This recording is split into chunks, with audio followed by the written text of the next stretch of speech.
Hare Krishna, welcome to Mayapur. আমি শ্যাম মিত্র সুদামা দাস আপনাদের সাথে চলে এসেছি আবার একটি নতুন ভিডিও নিয়ে। আর মায়াপুরে চলে এসেছে উৎসবের রমরমা একদম। তো মায়াপুরে চারিদিকে দেখছেন প্রচুর দর্শনার্থী। কি কারণ? একটাই কারণ, কীর্তন মেলা, যেটা মায়াপুরে সব থেকে বেশি বিখ্যাত। আর আজকে আমরা চলে এসেছি এমন একজনের সাথে একটু কথাবার্তা হবে। সেই প্রভু মায়াপুরে ডিভিশনাল কাউন্সিলর আছে এবং তার সাথে কীর্তন মেলার একজন ম্যানেজার পদে উনি সেবা করছেন, গণিতাইকে সেবা করছেন, এবং উনি আজকে আমাদের সাথে কথা বলবেন। কথা বলে আপনাদেরকে সামান্য কিছু ইনফরমেশন দেবে। তো হরে কৃষ্ণ প্রভু। হরে কৃষ্ণ। হরে কৃষ্ণ। তো প্রভু, এই যে মন্দিরে এত কীর্তন হচ্ছে, এত ভক্ত এসছে, এটা কি কারণ? আমাদের এখন গৌর পূর্ণিমা ফেস্টিভ্যাল, অ্যানুয়াল ফেস্টিভ্যাল ইসকনের মায়াপুরের। আর এই অ্যানুয়াল ফেস্টিভ্যালের একটা পার্ট হচ্ছে কীর্তন মেলা। এই কীর্তন মেলাতে আমরা ভক্তদেরকে আমন্ত্রণ জানিয়েছি। সারা দেশের ভক্তরা এখানে এসছে। সারা দেশ বলতে প্রভু তাও মোটামুটি কত কিরকম? মোটামুটি আমি বলতে পারি কিছু দেশের নাম: আমেরিকা, রাশিয়া, কাজাখস্তান, কিছু এসছে ইন্দোনেশিয়া, বালি থেকে এসছে, কিছু এসছে বিভিন্ন দেশ থেকে এসছে। তারপর বৃন্দাবন থেকে, দিল্লি থেকে, মুম্বাই থেকে, বিভিন্ন দেশের, চায়না থেকে ভক্তরা এসছে এখানে। মানে দেশের ভিতর, দেশের বাইরে সব জায়গা থেকে প্রচুর ভক্তরা এসছে। হ্যাঁ, ইভেন পাকিস্তান থেকে এসছে। পাকিস্তান যে আমাদের ইসকন মন্দির আছে, সেখান থেকেও ভক্তরা এসছে কীর্তন মেলাতে অ্যাটেন্ড করার জন্য। তো এই কীর্তন মেলা মায়াপুরে কত বছর ধরে দেওয়া হচ্ছে প্রভু? এই কীর্তন মেলা চলছে, অ্যাকচুয়ালি মায়াপুর কীর্তন মেলাটা আগে এরকম ভাবে হতো না। আগে শিল প্রভুপাদের যিনি সেক্রেটারি ছিলেন, সচিব ছিলেন, মূল সচিব তমাল কৃষ্ণ গোস্বামী মহারাজ, উনি এই কঞ্চ বিল্ডিং এর রুমে থাকতেন। তো ভক্তদের ডেকে ডেকে উনি ওনার রুমে কীর্তন করতেন। তো ওখান থেকে আমাদের কীর্তনের যে টেস্ট বা কীর্তন মেলার যে আগ্রহ, সেটা প্রকাশ পেয়েছে, ওখান থেকে শুরু হয়েছে। তৎপশ্চাৎ অইন্দ্র প্রভু বৃন্দাবনের, সচিনন্দন মহারাজ, এনারা মায়াপুরের কীর্তন মেলার স্রষ্টা।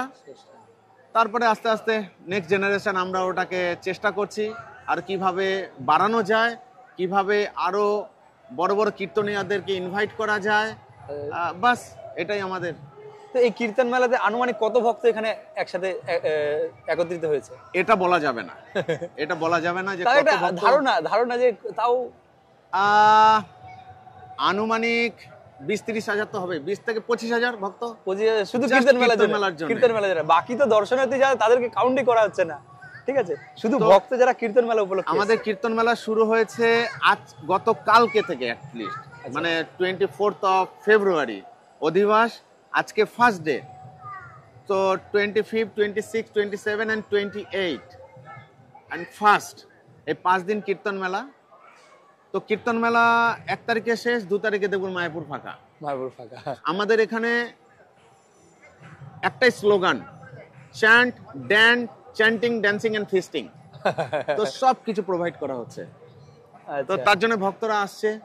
আরো সামনের বছর আমাদের আরো অনেক ভক্ত আসবে, আরো গ্র্যান্ড করে। যেমন এবছর আমাদের এসছে ভক্তি বৈভব মহারাজ কীর্তন করছেন, কৃষ্ণ চৈতন্য মহারাজ কীর্তন করছেন, নিরঞ্জন স্বামী কীর্তন করছেন, শিবরাম স্বামী কীর্তন, এখন লোকনাথ মহারাজ কীর্তন করছেন, গোলকা এসছে, কমল গোপাল প্রভু আছে, নারু গোপাল প্রভু, দেবধর্ম, বিশাখা, এরকম মানে কীর্তনের বড় বড় যারা সেলিব্রিটি, যারা বিশ্বময় কাঁপাচ্ছে হরিনামের দ্বারা, তারা এই কীর্তন মেলায় অংশগ্রহণ করেছে। তারা কীর্তনে 5 দিন লিড করবে।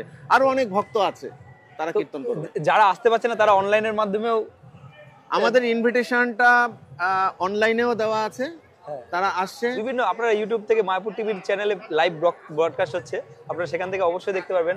অসংখ্য ধন্যবাদ প্রভু আমাদেরকে এত ইনফরমেশন দিল।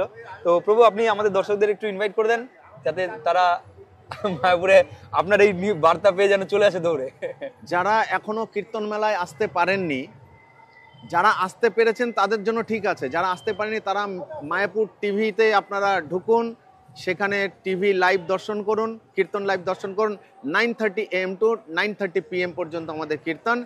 যারা এবছর আসতে পারছেন না, নেক্সট ইয়ার গৌর পূর্ণিমা থেকে 15 দিন আগে আপনারা ডেটটা দেখে নেবেন, আমরা সেটা ব্রডকাস্ট করে দেবো মায়াপুর টিভির মাধ্যমে, বিভিন্ন ফোরামের মাধ্যমে। আপনারা নেক্সট ইয়ারের জন্য রেডি থাকুন। কীর্তন মেলা, chanting, dancing and ফিস্টিং।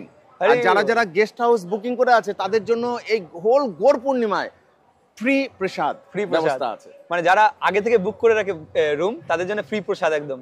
Room book করলে প্রসাদ ফ্রি, তাই তো প্রভু? কমপ্লিটলি গৌর পূর্ণিমা পর্যন্ত, গৌর পূর্ণিমা আপ পর্যন্ত। To 15th of March. তো অসংখ্য ধন্যবাদ প্রভু আপনাকে হরে এত কৃষ্ণ। সুন্দর আমাদের যারা দর্শকবৃন্দ আছে তাদেরকে ইনফরমেশন দেওয়ার জন্য। আর আমাদের দর্শকবৃন্দকে অসংখ্য ধন্যবাদ, আপনার এত ধৈর্য সহকারে আমাদের পুরো সম্পূর্ণ ইনফরমেশন গুলো শুনলেন। তো আমন্ত্রণ জানাচ্ছি আপনাদেরকেও।